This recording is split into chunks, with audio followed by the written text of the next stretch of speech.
I was down to 17. So I was at the point where it was either, okay, we need to do something or we need to fold. This is like a Hail Mary for me. I am either going to be able to spend this money and it's going to work, or I'm going to spend this money and I'm out. It was really scary. I was thinking, well, it would be great if I could at least get, 30 students. Kind of just shrugged my shoulders and was like, I'll be happy with 30. In the first month, I think in the first month we had 17 the first month. The second month, another like 20. And then I was like, oh my gosh, what's going on? I couldn't believe it. It was amazing. And now we're at 80 and I'm like, I want to hit another 100 students. All right, as we dive in, I was just running through like kind of we have like a Slack channel in our team, and we always share client wins. And I think the place I want to start with you is you started with us, and you had, I think, a relatively small program. I think it was like 17 students is what I had, what I have listed here. So like, bring me back to that time. Tell us like how many students you started with and where you're at now. Like where are we today? Today we are doing very good. So I've actually been in business for quite a while, and up through like COVID time, I was really good. And then after COVID, I lost a really lot of students. And most of the kids I lost during COVID were little kids. So my studio then changed to a lot of older kids. And so we weren't getting a lot of kids. After that, for the last couple of years, it was like a small handful. And the year that before I did try DMM, I want to say 50 students, and they were all older, and a lot graduated and a lot left, and I was down to 17. Wow. Yeah, it was so I was at the point where it was either, okay, we need to do something or we need to fold because this is crazy. I went to the Dance Life Teacher Conference and I saw Bryce speak, and I was sitting with one of my girlfriends, and she said to me, they saved my studio. And I went, no way. She was like, oh yeah. She's like, it's amazing. And she opened up the platform and showed me all the leads she had, and I was like, holy cow. So I went up to Bryce, I spoke to him, and we chatted. And then I want to say 2 weeks after the conference, we had our first call. And I think we launched September was when we first launched our ad. But now we have 80 students. Wow.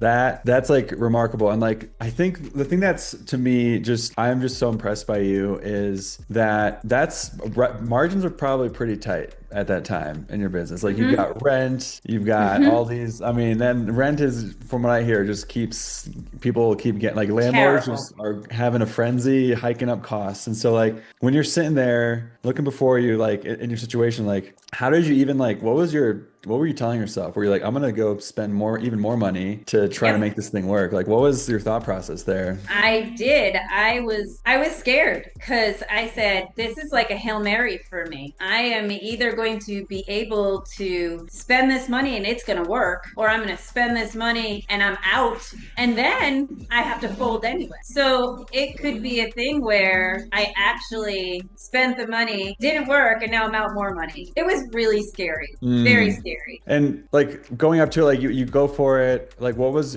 your expectations going into it, and how do they compare now that you've been a client for some time? So to be honest, I was thinking, well, it would be great if I could at least get, 30 students, because I love what I do. I would somehow hold on, do something else and make it work. And I kind of just shrugged my shoulders and was like, I'll be happy with 30. In the first month, I think in the first month we had 17 the first month. The second month, another like 20. And then I was like, oh my gosh. I kept saying, what's going on? I couldn't believe it. But it was amazing. And now we're at 80 and I'm like, okay, so next year, I'm like, I want a lot more than just 70 new students. Like, I want to hit another 100 students. Like, why can't I? Because they're still coming right now for summer. Like, they're still coming in. So now I'm kind of got these big dreams, which is wonderful. Tell me about them. Like, what do you like? Let's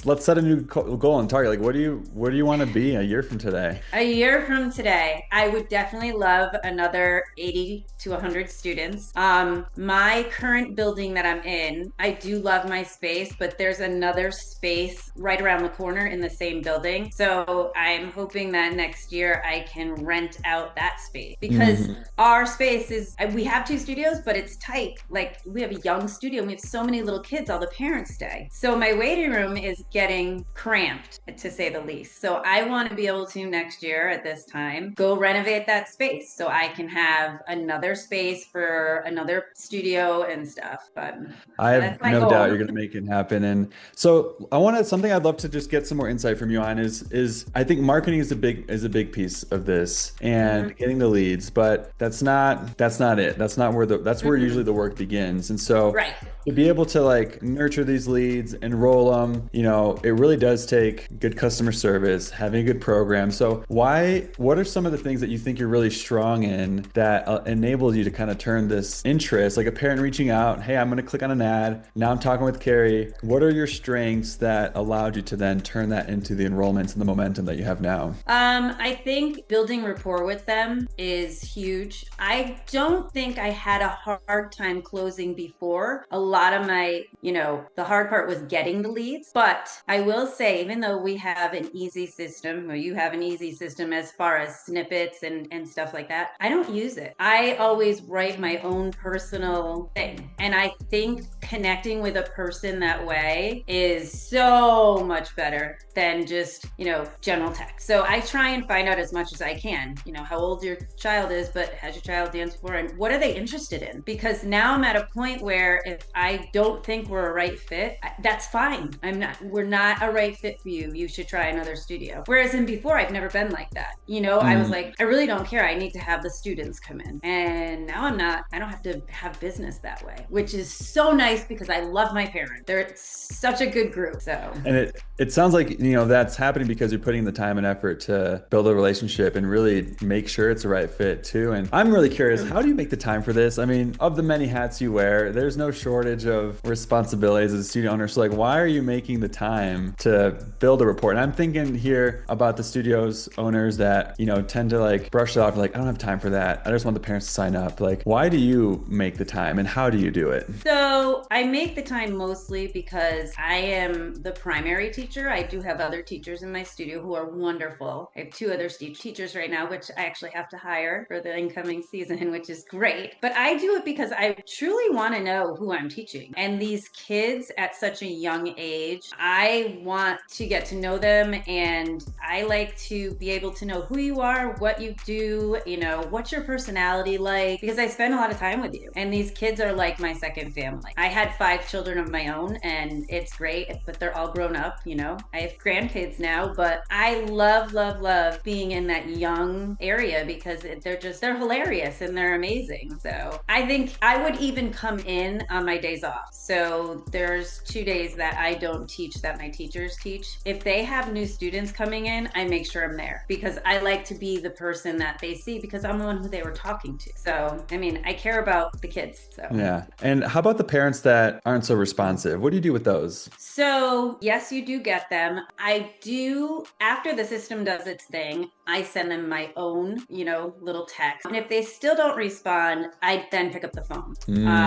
And I think, what happens sometimes is you tend to get lazy because it's so easy to text and, you can still build, your rapport that way. But if there's somebody that's not responding and you pick up the phone, that's great because it's a whole new ballgame. I just this past week had a mom who was chatting with me for like maybe 2 texts. Then went silent. I sent her another text 2 days later. She didn't respond. Next day I called her. Her daughter came in last Saturday for a trial because I said I usually will invite them to a trial. If they're like, oh, we want to do summer programs, let's have your child come in. She's never danced before. Let's see if this is what she wants to do and if she has a great time. Blah blah blah. They come in. They signed up for summer that time. They come in, and this is someone who kind of ghosted me a little bit there. That I think is so important. Like the fact that you lean in and pick up the phone, you just make it sound really easy. But for a lot of people, it takes a lot of courage. And there's a lot of like nerves and like the body gets really nervous and the anticipation. Yes. Does that happen to you or how do you like?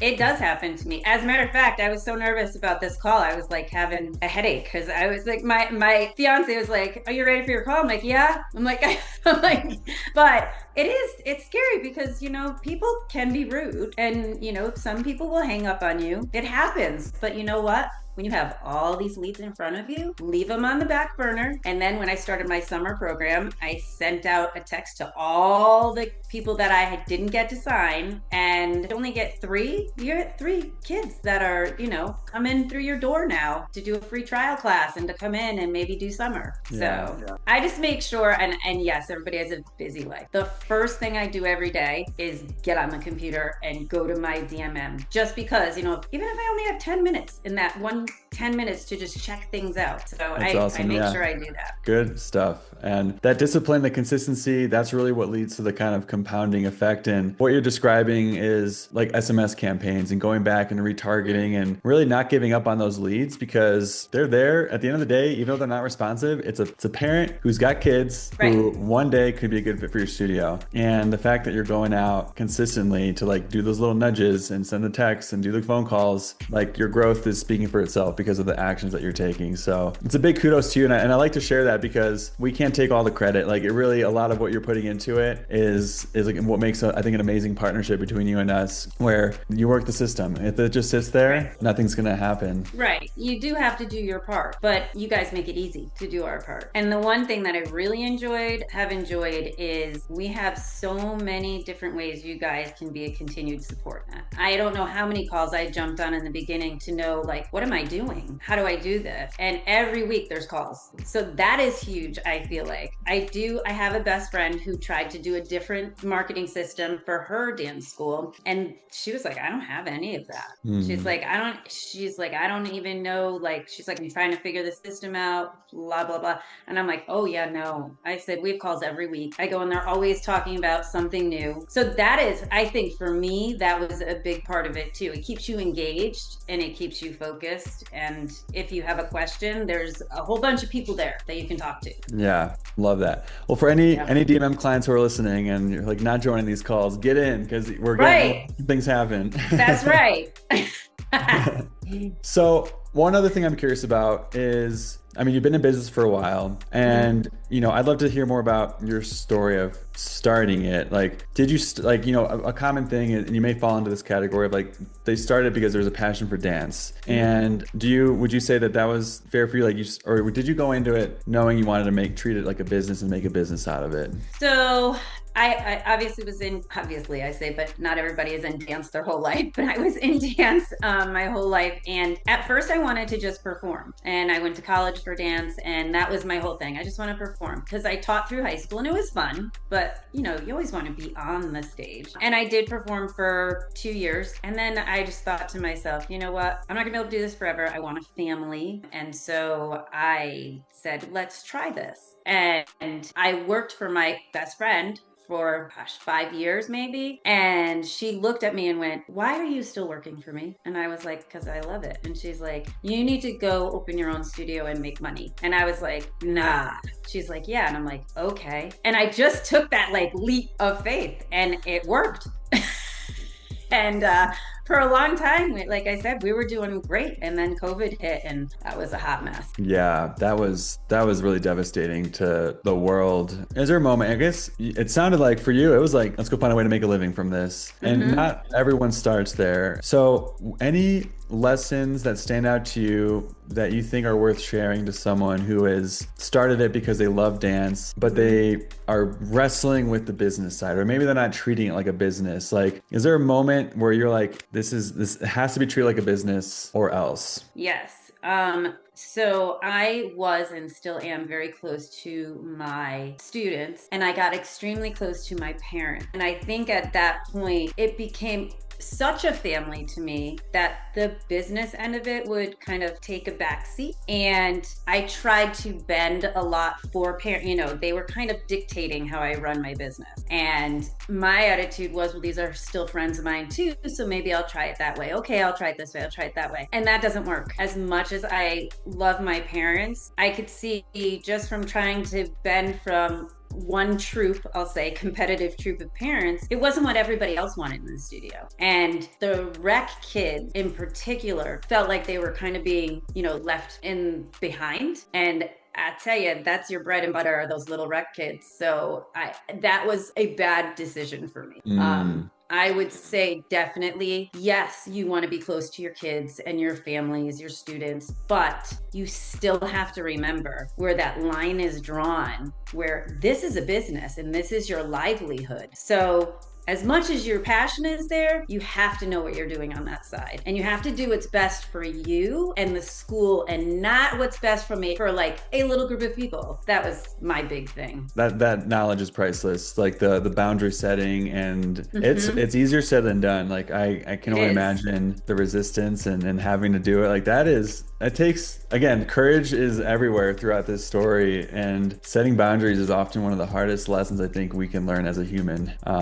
And I also think people need to know when you set your boundaries, everything's not going to be perfect. I said I only had around 50 students last year, and then I dropped to 17. There's a big reason I dropped to 17. Yes, we had a lot graduating, but that group of people that I set my boundaries with, they went elsewhere. But I'll tell you what, I love going into my business now. You know, I wish I did this a long time ago because it's a whole different world. I still have great relationships with the new parents, but it's my business. And it's almost like it gave me a new start over, a new time to, you know, bring different rules in now that I know what I know. So amazing. Well, kudos to you. I'm not saying that lightly. Like it takes a lot to go through that. And I'm sure there's other people that are like on the fence and just, they know exactly, they got the same kind of parents in there. They probably recognize like, oh man, I'm like doing the same thing. And once you draw that line, it's scary because you know people are going to drop. But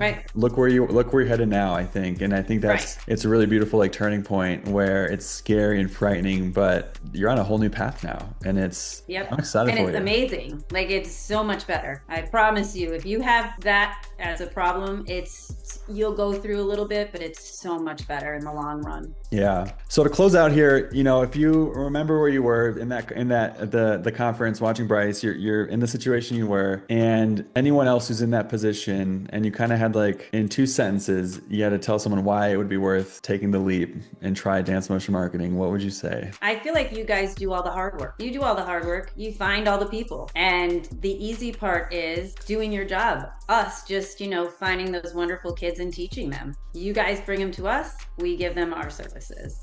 Well said. Well said. Well, thanks so much, Carrie. This was amazing having you. And thank you again for the time. And